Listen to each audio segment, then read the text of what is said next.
వైషమ్య మీతో బాగా జరుగుతుంది కదా, మీరన్నా చెప్పురన్నా, అందరు అన్నల కంటే మీతో ఎక్కువ ఉంటుంది కదా అన్న, ఏం జరిగిందో చెప్పురన్నా అనుకుంటా. కామెంట్ల మీద కామెంట్లు వేస్తారు.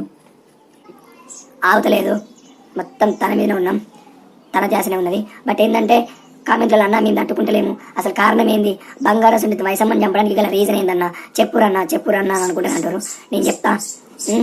అసలు ఈ అరికుక్కాడు ఎందుకు చంపిండు? ఫాల్ ఏమైందంటే ఫస్ట్ స్టార్టింగ్ లా మాకు ఫోన్ వచ్చింది. పోయిన శివరాత్రి జరిగినాక 3 రోజులకు మా ఊర్లో జాతర జరుగుతుంది. మేమందరం జాతర తిరగడానికి పోయినాం. మా ఫ్యామిలీ మొత్తం, ఇలా వదినలు చార్మి, జాను, నవ్య, సానియా, ఇలా వదినలు చిట్టితోటి కలిసి మేము అందరం జాతర తిరగడానికి పోయినాం. మాకు ఫోన్ వచ్చింది.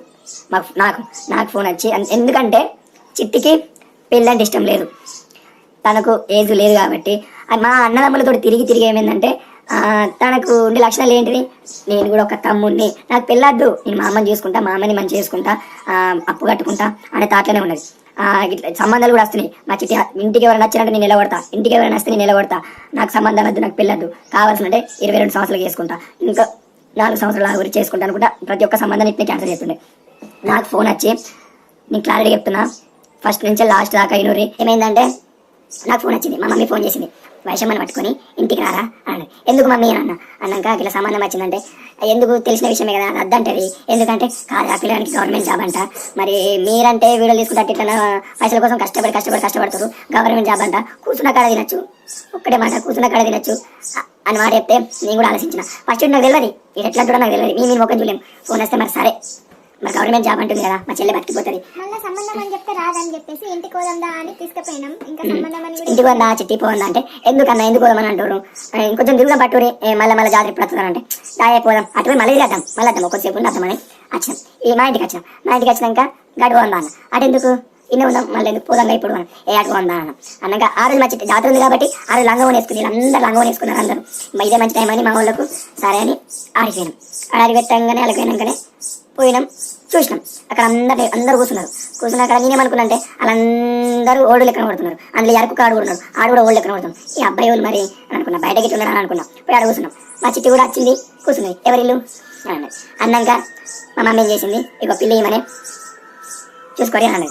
అన్నాక మా చెల్లె షాక్ అయిపోయింది. అన్నాక మాత్రం కులుగుతుంది, ఏం కథ చెప్తారు, ఏం కథ పెట్టింది ఇక్కడ, ఏంది అంటే ఉండమ్మా నువ్వైతే ఫస్ట్ చూడు నచ్చితే నచ్చిందని చెప్పు, నచ్చకపోతే పోయినాక నాకు నచ్చదని చెప్తే అయిపోతుంది. ఇక్కడ కాదంతా చేయక అర్థం అంటే ఏమా చిట్టి ఇక్కడే మమ్మల్ని తిట్టుకుని కింద గుడుకు నన్ను అయితే మస్తు పెట్టింది. మెంటల్గా అవలేగా ఏంద్రా ఇది అనుకుంటే నేను ఏం చూడలేక, నన్ను చూడితే నేను చూడలేదు. ఏం చేసి అబ్బాయిని చూడు అంటే ఏడున్నారని చూస్తే కూడా కూర్చున్నాను. ఆడు ముసలోడు, కర్రేగా ముసలోడు. నేను షాక్ అయినా, అరే మంచోడు గవర్నమెంట్ డాక్టర్ అట్లా అనుకుంటే కొద్దిగా మాలెక్కుంటాడు కావచ్చు, అయినా మా పిల్లలు కూడా మరి మాలెక్కుంటాడు కావచ్చు, మా చెల్లెకి మాసంతో చూస్తారు కావచ్చు మేము అనుకున్నాము, మా అమ్మ వాళ్ళందరూ. కానీ దానికి అట్లా నేను చేసేసరికి అరే అంటే మాకు మంచిగా అనిపించింది. పోయినాక నచ్చలని చెప్తే అయిపోతుంది అనుకున్నాక మాట్లాడుకున్నారు, చేసుకున్నారు. అరిగనన్నలు ఇంకా వాళ్ళ పెద్ద మనుషులు పట్టుకుని వచ్చారు. ఒక 8 మంది దాకా వచ్చారు, కూర్చున్నారు, మాట్లాడుకున్నారు. మరి ఏ విషయం ఏంది అనేది తర్వాత మాట్లాడుకున్నాం అనుకున్నాం. ఇంటికి వెళ్ళిన తర్వాత చిట్టితో అడిగితే నేను చేసుకోను అంటే వీళ్ళు ఏమన్నారంటే అది కర్ర ఉన్నాడు, నేను ఎట్లున్నా అన్న లెక్కన ఉండాల అంటే చూసేమన్నారు, చెల్లె బిడ్డ ఆడు తాగడు, అమ్మాయిల సోకు వాడు తాగేటోడు కాదు, మళ్ళా గవర్నమెంట్ జాబు, పైసలు వస్తాయి, మీ అందరు కష్టపడుతారు చూసినావుగా, పైసల కోసం తీసి కష్టపడి ఎండనక రాత్రనక పగలనక తీసుకొని చెప్తారు. ఆ బతుకు నీకెందుకు, నువ్వు చేసుకుంటే నేను చేసుకున్నాను, నేను చచ్చిపోమని అప్పుడే నేను చచ్చిపోమంటారా చెప్పు, నేను చచ్చిపోదామని అంటే ఏం చేసి సరే మరి నీ ఇష్టం బిడ్డ, గవర్నమెంట్ జాబ్ పోతే రాదు చేసుకోమని మస్తు బతాడారు. మమ్మల్ని కూడా చెప్పమన్నారు. ఇక నాకు మంచిగా నచ్చలే, మాకు మా అన్నంలో గోళ్ళకి నచ్చలే, వదిలిలో గోళ్ళకి నచ్చలే. నేను సైలెంట్ ఉన్నాక తర్వాత ఏం చేసినాం, ఫోన్ చేసి మాకు నచ్చలేదని చెప్పినాక తర్వాత లేదని చెప్పినాక సరే అని సైలెంట్ ఉన్నాక ఏం అయిపోయింది. ఇక మేము టాపిక్ రాదు అని అనుకున్నాం. మళ్ళీ మాకేమైంది, ఫోన్లు వస్తున్నాయి, చేయలేరు. వీడు మాకు మెసేజ్ చేసాడు ఇన్స్టాలా, నాకు మా రవితేజ గారికి అంటే చిట్టు వాళ్ళ పెద్దన్నకి, శివాజీ గారికి, రంజిత్ గారికి, గణేష్ గారికి ఫోన్ మెసేజ్ చేసారు. మీ వైషమ్మని చేసుకుంటా ప్లీజ్, మీ వైషమ్మను ప్యూరి, నన్ను ఎందుకు అద్దంటారు, మీరు కలర్ చూడకూరి, నా మంచి మనసు చూడురి, మీ ఫ్యామిలీ అంటే నాకు ఇష్టము, ఆ అమ్మాయి అంటే నాకు ఇష్టము, మిమ్మల్ని వీడియోస్ ఎప్పటి నుంచి ఫాలో అవుతుందంటే 2-3 సంవత్సరాల నుంచి ఫాలో అవుతున్నా, మీ ఫ్యామిలీలో పడాలని ఉంది నాకు, ప్లీజ్ చేసుకోరి, నాకు నెల 30,000 జీతం వస్తుంది, గవర్నమెంట్ జాబ్ ఇంకా పెరుగుతుంది నాకు అన్నాక మీ అందరం అన్నదమ్ములం డిసైడ్ అయినాం. నేను రంజిత్ డిసైడ్ అయ్యి షూటింగ్ జరుగుతున్నప్పుడే వెబ్సైట్ కింద చెప్పినాం. చెప్పపోయినా అయిపో అప్పుడు చెప్పపోయినా అయిపో ఆ టాపిక్ చెప్పాను అయిపో అసలు చెల్లె. ఇగో మా బతుకులు చూస్తున్నావు చెల్లె, కష్టపడుతున్నాయి పైసల కోసం. నువ్వు కష్టపడకుండా ఉండాలంటే కూర్చొని నచ్చు చెల్లె. నువ్వు గవర్నమెంట్ జాబ్ అంట ఇప్పుడే 30,000 దాకా వచ్చలే, రాను 40-50 లక్షలు దాకా అయితే చెల్లె. నువ్వు దాని గురించి చూడక మెడల బంగారం వేసుకుంటే చెల్లె, మొత్తం రాణిలాగా బతుకుతా చెల్లె, మెడల బతుకుతా చెల్లె. చెల్లె తీసుకొచ్చెల్లే అని చెప్పినాక ఆడ నేను దానికి మనసు కాలే, బట్ నేను చెప్పే మాటలకి ఏమైందంటే మనసు కరిగిపోయింది. మీకేమో తెల్ల పూర్లు తెచ్చుకుంటాను, నేనేమో కర్రలు చేసుకోవాలా అంటే కర్రలని ఇన్సల్ట్ అని కాదు, నాకు మీరు అసలు ఉంటే నేను చేసుకుంటా. చెల్లె నువ్వు ఆలోచించకు, మన లైఫ్ లో మీకు ఇంచెలు చూసుకుని, ఎండనమ్మ లైఫ్ లో మీకు ఇంచెలు చూసుకుని నీ లైఫ్ ఎంత గెట్టనైతే చూసుకో అని అనేసరికి సరే అంటే అప్పుడు ఇట్లా గులుపుకుంటేనే ఇప్పుడు చెప్తా, నేను 2 రోజుల తర్వాత ఆలోచించుకొని చెప్పాను. తెల్లారొచ్చింది జానతోటి. జాన ఏమంటుంది అంటే వదిన అన్నది, ఇల్లు జోక్స్ అక్క ఏమంటే చేసుకోమంటావా అంటావు అక్క అంటే చిట్టి అంటే మీ మంచోడు అనుకున్నాం, మీ మంచోడే అనుకొని చిట్టి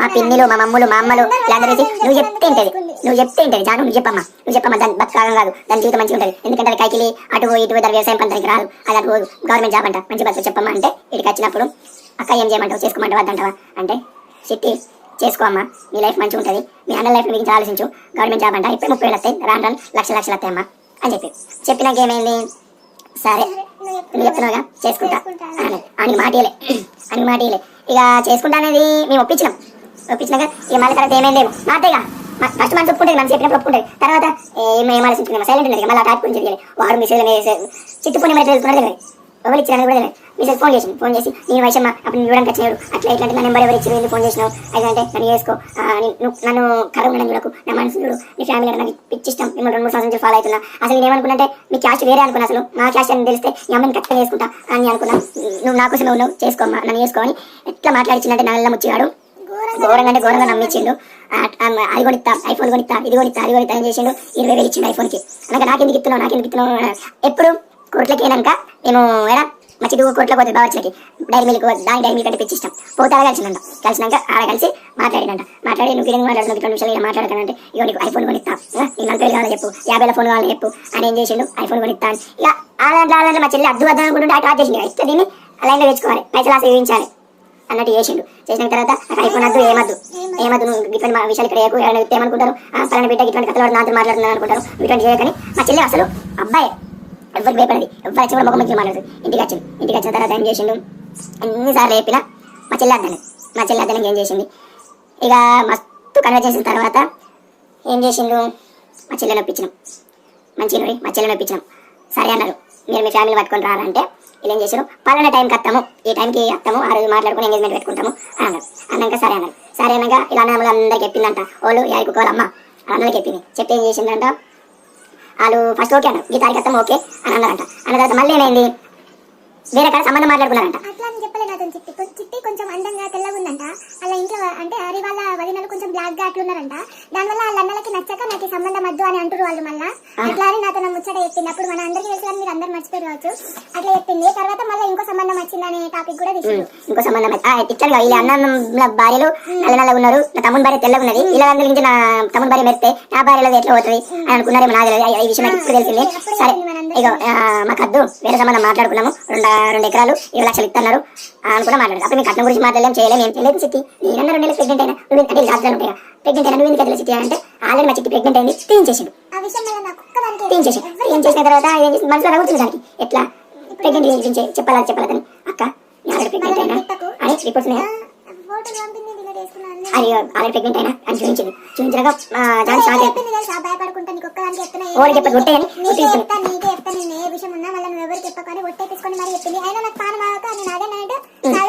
చెప్పినాక నేను షాక్ అయినా. అగో ప్రెగ్నెంట్ కాక కొంతమంది సంవత్సరాలు వెయిట్ చేస్తే చచ్చిపోతారు, ఇదే ఇంత తొందర అయినప్పుడు దేవుడు తీసుకోకుండా ఇట్లా చేసింది ఇది అని మస్తు సీరియస్ అయినా.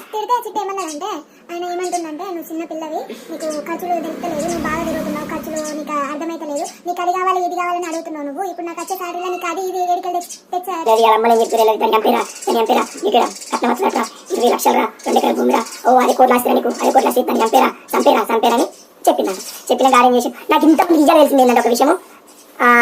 ఒక ఆయన ఆడ హాస్పిటల్లో ఒక ఆయన ముస్లిం ఆయన ఉండేనంట. ఈ పిల్లగాడు నిన్న నైట్ 2 గంటలకు వచ్చిండు, డైరెక్ట్ బండి వేసుకొని వచ్చిండు, అని ఆపిండు, డైరెక్ట్ హాస్పిటల్కి వచ్చిండు, లోపలికి వచ్చిండు అన్నాడు. నాకు అర్థమైంది ఏంటంటే ఆడు చేస్తుంది ప్రైవేట్ హాస్పిటల్, గవర్నమెంట్ హాస్పిటల్కి ఎందుకు ఆడు మత్తు ఇంజెక్షన్స్ అన్నా తీసుకోవాలి, లేదంటే మత్తు గోళీలు తీసుకోవాలి, మత్తు పార్తలు ఏమన్నా తీసుకోవాలి. నాకు అదే చేస్తుంది ప్రైవేట్ హాస్పిటల్ అయితే గవర్నమెంట్ హాస్పిటల్కి ఎందుకు పోతాడు.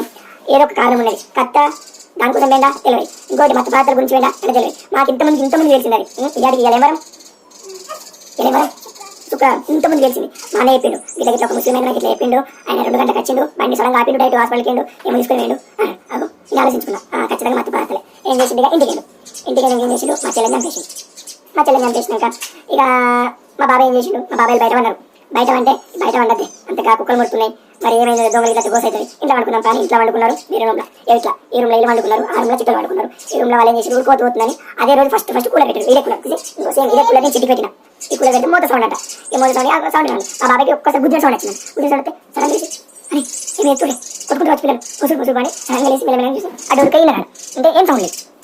అయ్యా అని తలుపు పెట్టినాం, తలుపు కొడితే లేదు, ఏంది కొడతలేదు. మన తలుపు పెట్టినంట ఒక 2 మూడు పెట్టినాక ఈ ఇంటికి వాళ్ళకి ఏం చేసిండు, ఉండు వయసు ఊకేనా మనకి ఇది పెళ్ళి 8 నెలలు అవుతుంది ఊకేనా మనకి అంటే ఏమనుకున్నా మా పిల్లలు అనుకునేది వేస్ట్. వాళ్ళు పిల్లలు వాళ్ళ జాతర ఆడుకుంటున్నారు, ఇంకా గిరి ఏమంటున్నాను. మా పిన్ని అప్పుడు తలుపు వాళ్ళు గుద్దలాక మా చిట్టు మారిన దాకా తలుపు కొడతా అయిపో పెద్ద మోసం చేసుకున్నాం. ఆల్రెడీ మా చెల్లని ఇలా పొడిచిండు పాలమైంది. ఇక అయిపోయింది, మాట రాకుండా ఏమో చేసిండు. అంటే మా బాబాయ్ ఏమనుకున్నారు, అయ్యో నాకేం తెలిసే మరి అలా గొడవ సౌండ్ వచ్చిందంటే గొడవ అవుతుంది అనుకున్నా. ఆయన ఏం చేసి ఇంట్లోకేరు. ఇక రాత్రి పూట ఏం చేసిండు తెలియదు, పొద్దున లేచిండు. నేను చెప్తాను ఆ విషయం చెప్తాను. పొద్దున లేచిండు నార్మల్గా ఎలా ఇచ్చాడే, పొద్దున లేచిందంట, డోర్ వేసిందంట, పాలు వేసిందంట, బయటకి పళ్ళు అనుకున్నాడు.